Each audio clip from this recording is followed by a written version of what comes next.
Now, there are many reasons why the Princess Margaret Cancer Center has achieved its world-class standing. The size and scope of our research and patient care programs, the role we play in educating and training cancer leaders from around the world, our breadth of international partnerships, all of these factors have helped us become one of the top 5 cancer research centers in the world. But we could not do any of this without the vital funds raised by our community of supporters. Simply put, it is you who are the difference makers. And this unique position in the global network of cancer research allows us to recruit exceptional scientists from all around the world to conduct their work at the Princess Margaret. One of these stars is Dr. Mathieu Lupien. Dr. Lupien is a senior scientist at the Princess Margaret Cancer Center and an associate professor at the University of Toronto. He earned his PhD at McGill University in 2005, after which he pursued postdoctoral training in Harvard in medical oncology at the Dana-Farber Cancer Institute at Harvard Medical School as an Era of Hope Fellow. Dr. Lupien is a world-renowned cancer scientist. His research program focuses on breaking the code of cancer by finding epigenetic determinants of cancer. The goal is then to match these determinants to tailored therapies and deliver precision medicine. Among other honors, Dr. Lupien is the recipient of the Canadian Cancer Society Bernard and Francine Dorval Award for Excellence, the Rising Star in Prostate Cancer Research Award from Movember, and he is a 2-time recipient of the Till and McCullough Discovery of the Year Award. Please join me in welcoming Dr. Lupien to this virtual breakfast event. Welcome, Mathieu. Thank you very much. Thank you very much for the invitation, and thank you for everyone to attend this morning to this session. It's a real pleasure to be here. And what I have for you is a set of certain slides to present that will showcase the work that we've accomplished and as well highlight how we fit within an ecosystem of research that is built around both academic centers as well as private sector. So I presume that you now see a nice picture of myself. While we're all right now working from home, for the most part, there's still actions taking place within the lab. And there's evidence that I've been in the lab in the past and that I'm still going to the lab with this picture that's shown up here. So as pointed out, I'm a senior scientist at the Princess Margaret Cancer Center. I've been here since 2012. And so what I'd like to do today is specifically cover a few topics. First, show you or educate you on a perspective of what the cancer research ecosystem is all about, and then delve into the details of the future of cancer care, specifically providing a perspective that relates to the work we've been doing in breast cancer. Now, why do we need cancer research? I think that the numbers speak for themselves. We know that about 1 in 2 men and 1 in 3 women will be diagnosed with cancer in their lifetime. And so what that implies is that for each and every single one of us, cancer is personal. It's either that we will be or have been diagnosed with cancer or that a loved one will be diagnosed with cancer. And so what we want to make sure of is that whenever a diagnosis comes in, it's no longer perceived as a death sentence, but rather perceived as an indication of a chronic disease that we can manage. And so with that in mind, what we need is research.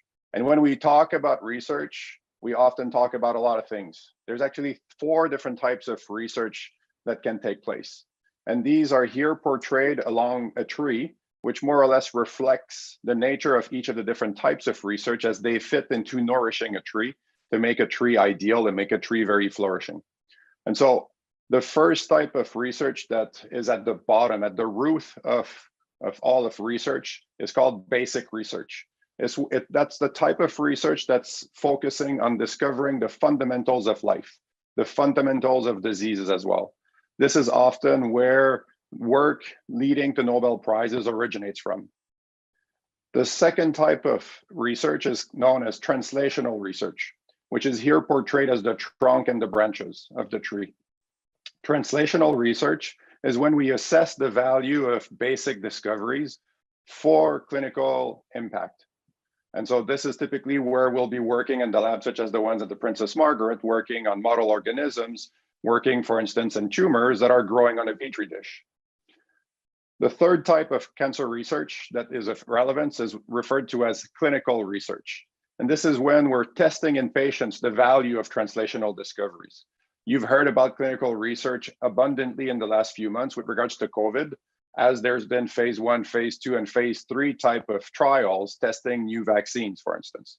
That falls within the realm of clinical research, and that's been empowered and made possible because prior years had been invested in basic research and translational research, for instance, to better understand the onset of disease and be able to translate this discovery into a clinical setting. The fourth type of research is known as population research. And this is when we study the cause, the pattern, and the effects of health and disease. So for instance, through populations research in the past, we had discovered that smoking was related to an increased risk of developing lung cancer. Similarly, we had discovered that sun exposure was related to an increased risk of developing skin cancer. And so these are the four different types of research that are central to a research endeavor. And of course, funding basic research and translational research is fundamental to ensuring the growth of that research tree, because again, that's coming from the root going up to the trunk before it reaches the clinical research space, which is more or less the fruits and the leaves that come out of that tree. What are the players that establish this ecosystem of research? Well, of course, there's places like the Princess Margaret Cancer Centers, these research institutes, these cancer centers, which we're fortunate to be amongst the top 5 in the world, right, as leaders in research and care. We also have these biotechs and private companies, biotechs and pharma, that are leaders in drug discoveries. And this ecosystem works together because they have fundamental differences in their operational system and in their organization system as well. So for instance, cancer centers like the Princess Margaret's are heavily focused towards making discoveries in an open access format, so as to make sure that the world is aware of every single detail that went into making that discovery, such that we can be assessed for robustness and reproducibility of our discovery. And at the same time, because we're not a for-profit organization, we can invest massively in basic and translational research to fuel clinical and population research. And that's really an aspect that makes us unique in this ecosystem landscape. But at the same time, we benefit for the strong commitment towards drug development and the likes from the pharma and the biotech companies, which can then fuel heavily, significantly clinical trials as well. This ecosystem has worked very effectively over the last decades. This figure specifically showcases the improvement in the overall survival, 5-year survival in cancer patients. Now, there's a number of different types of cancers that are portrayed in this figure, but I'll draw your attention to the first arrow, which is looking at the advancement in survival, 5-year survival for all cancer types. In the 70s, it used to be around 50%, which corresponds to that pink dot. Now in the mid-2010s or so, it's roughly around 67%. And so there's been a significant improvement in the cancer survival rates over the last decades. And this has been made possible because of research, because of the strong investment of research. We've improved our ability to early detect, we've improved our approaches for prevention, and we've improved our therapeutic methodologies as well. We're fortunate here at the Princess Margaret to lie within an amazing ecosystem. There's a reason we're amongst the top 5 cancer centers in the world. And this draws in good part from the tight relationship and collaborations that there is between the clinical teams and the research team. The fact that our hospital is just a 5-minute walk from our research tower makes it such that it's extraordinarily convenient for clinicians and scientists to meet on a regular basis and exchange ideas. This ensures that researchers are fully aware of the needs that are important for patients as they're brought up by the clinicians, and vice versa. Clinicians are fully aware of what's coming from the discovery side in terms of changing care procedures, changing new treatment, okay? And so Princess Margaret is a phenomenal environment that to work into, where it allows for that transition, an accelerated transition of all basic and translational discoveries into a clinical setting. Now, my perspective about the future of care as it relates to breast cancer definitely is fundamentally rooted in the concept of precision cancer medicine. This concept of precision cancer medicine applies to a number of different aspects. It applies to disease monitoring, it applies to prevention, but in my specific line of work, it applies to treatment. And what I think about when I consider precision cancer medicine as it relates to treatment is this notion of wanting to move away from this one-size-fits-all type of strategy.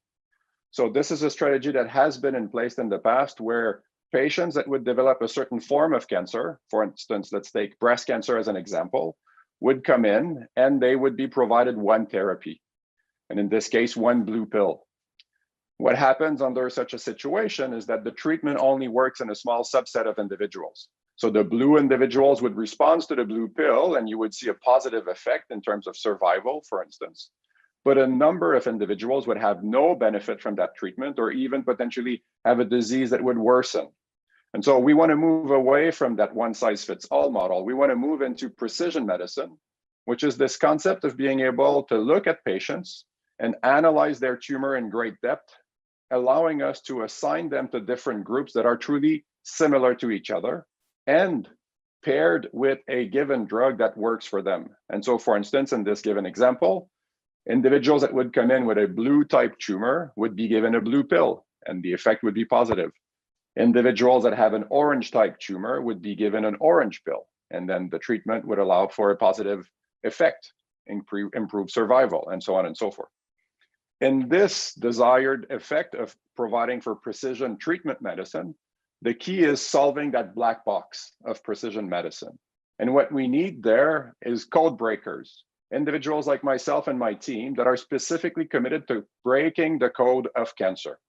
And so here's my team, a group of young individuals, highly motivated and highly committed to decoding cancer. And in our specific way of doing things, we do it using epigenetics, which is one of multiple ways by which we can decode cancer.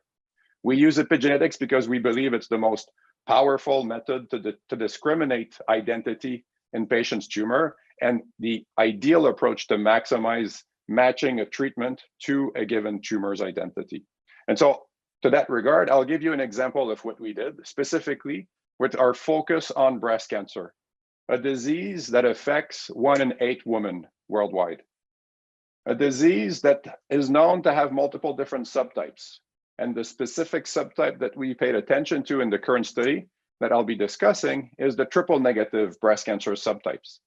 This subtype accounts for approximately 15% of all breast cancer patients. This is one of the most aggressive forms of breast cancer, and it's also one that's typically diagnosed earlier in life compared to the other types of breast cancer. And so it's often diagnosed in young mothers, for instance. This disease is a problem when standard therapy fails. So the red line here is the event-free survival data looking at individuals that had an inability, individuals in which standard therapy failed. And what happens is that within a 5-year period, over 50% of these individuals will develop some form of event. And by event here, we mean a recurrence, for instance. If you go past the 6-year mark, it's 100% of individuals that will develop an event, such as a metastasis. And so we call this a recurrent tumor. And so what we wanted to do is specifically find ways to treat a recurrent tumor. And the approach we used was based on epigenetics, which underlies the concept of trying to find weaknesses within the genetic architecture of breast cancer. And so this is the one slide on science, okay, that will be presented to try to summarize the work we do. So a normal cell here, the white cell, would normally go down this landscape of differentiation to become a breast cell. So this would be a normal stem cell, like a precursor, and in the course of development would go one way to become a breast cell, would go into a different way to become, let's say, a brain cell, a muscle cell, or anything of that flavor. And then from this point, it can keep maintaining its identity and maintain a breast-like state, or in some unfortunate circumstances, and can take a different path and end up in being a breast cancer cell, okay? And so what we want to do is prevent this path from being engaged. This path is established by the genetic architecture that underlies this landscape. So this is looking under the landscape. We have all these scaffolds that are merging the DNA, the genetic information, with the phenotype, with the identity of the cell.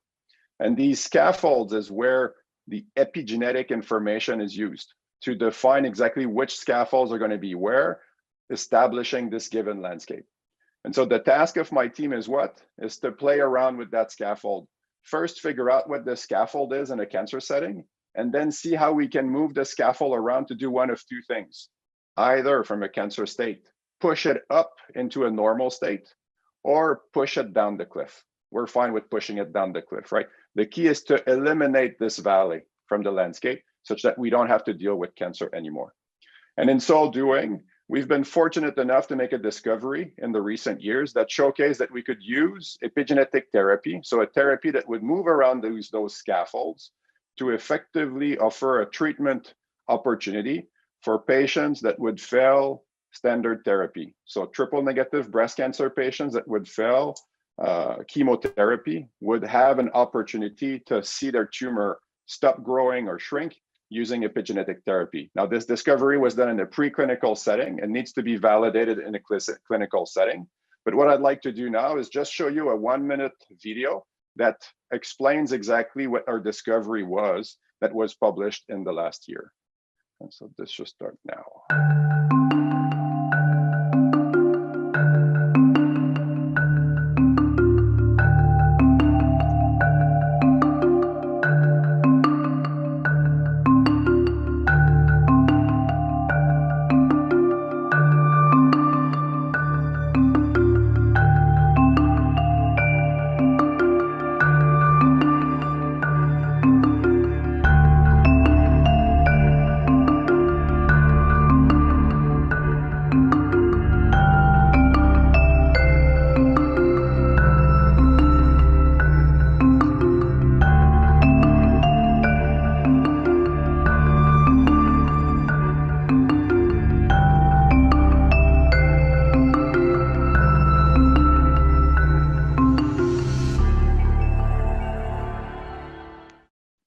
Excellent. All right. So with this, I'll say a huge thank you to all the efforts you've put forward in trying to assist the Princess Margaret. And I hope that the information that I provided was useful. And I look forward to having the chance to interact with you in the future in person, hopefully soon. Thank you.